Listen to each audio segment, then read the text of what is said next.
Throughout this PowerPoint presentation, I am going to be exploring my personal ideology of education in conjunction with ideas from various key thinkers.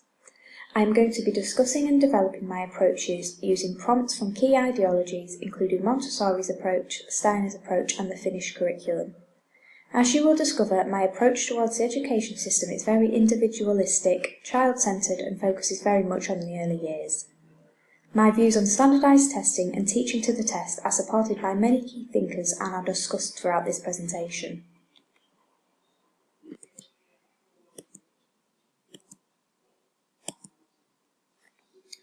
Child-centred and individualised learning plays a large part in my ideology of education. Ideally, the main purpose of education is to provide all children with equal opportunities irrespective of their social, cultural and economic background. The Finnish education system is a prime example of how focusing upon this and encouraging child-centred learning benefits not only the academic success of pupils but also their approach to life in general. Moore states, the underlying premise of the Finnish education system is that of happiness. Focusing on socialisation, the arts, music and sports provide equal opportunities for those students who are academic and for those who are not so much. Allowing pupils to learn outside through practical activities, individually or within groups, again demonstrates individualised learning, as whichever approach to learning works best for that pupil is encouraged by educational practitioners. Matheson's ideology resonates with mine in the sense of incorporating child-centred learning into everyday teaching. The main focus is on holistic child development, focusing on developing social, emotional and physical growth through active learning. An example of this is planning lessons to incorporate the interests of the child, so they take control of their own learning and initiative. My ideas on child-centred learning clearly align themselves with Montessori practice. Isaac states, the environment in which Montessori classrooms are set provide a learning space vital for independent and child-centred learning. I believe resources make the most difference when suited to a child's individual needs, and they have the freedom and trust to choose engaging and interesting activities. From placement experience, I observed that if a task is related to an interest of the child, they are more likely to be engaged and attempt the work to their full ability. For example, the topic work of the circus was correlated with other subjects such as creative writing and literacy, allowing the pupils to further develop their knowledge on an interesting topic and create work to match. Learners therefore become empowered, independent and self-disciplined. This is stated by O'Donnell.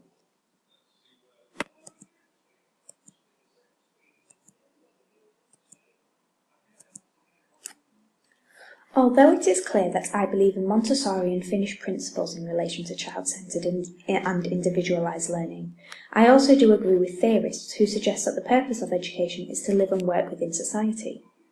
Steiner suggests that his approach aims to produce very able young people who have a strong sense of self and diverse capabilities. These characteristics have the ability to encourage pupils to be socially and economically responsible citizens. In my opinion, the education system should provide varying opportunities into the workplace and not be so reliant on formal testing.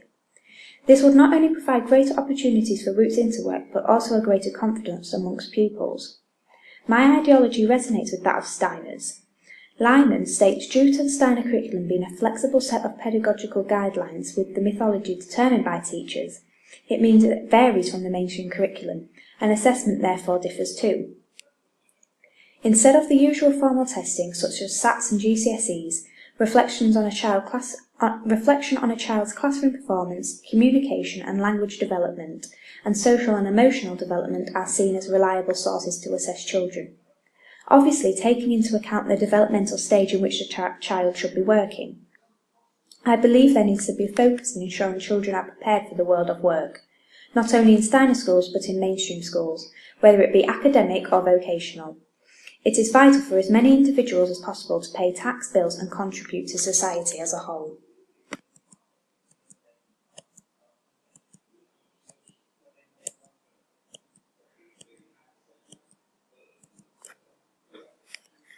The early years and the concept of the early years plays an important part in my developing ideology.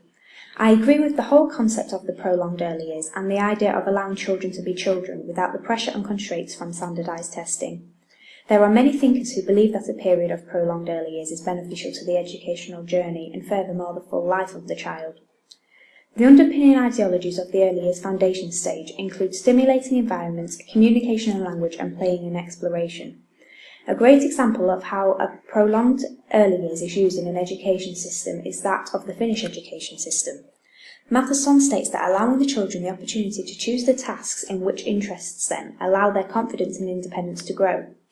An example of how this is practiced is learning outdoors, using nature walks, the seasons and the weather to explore different colours in different environments. In addition, my ideas resonate with Montessori's practice in the sense of a classroom and the role of the teacher within that classroom.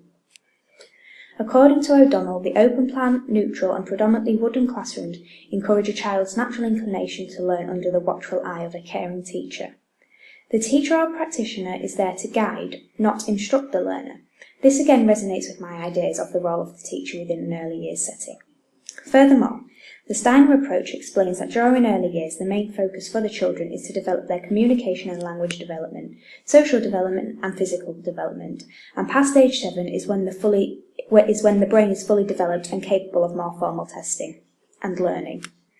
However, the ideas behind the Montessori approach and similarly the Steiner approach do beg the question as to whether these styles of teaching and learning can be used in settings post-early years.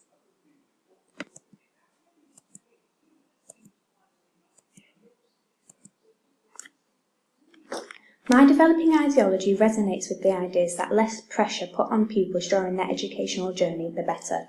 In my opinion, standardised testing such as Key Stage 2 SATs, GCSEs and A-levels induce unnecessary stress, anxiety and high expectations on pupils. In our current education system, the focus is too much on exam results, league tables and Ofsted reports, and not enough on other forms of assessment that can be used instead. Steiner's ideas support my point. Lyman states that as well as the differences in the Steiner curriculum and the mainstream curriculum, the assessment between the two settings differ too. A child's classroom performance, a teacher's observation on social and communicational development, alongside observations on social and emotional development, all practice as assessments. If anything, these forms of assessments are more reliable than standardised testing. They are recorded over the course of the year and provide a better understanding of child development and progress.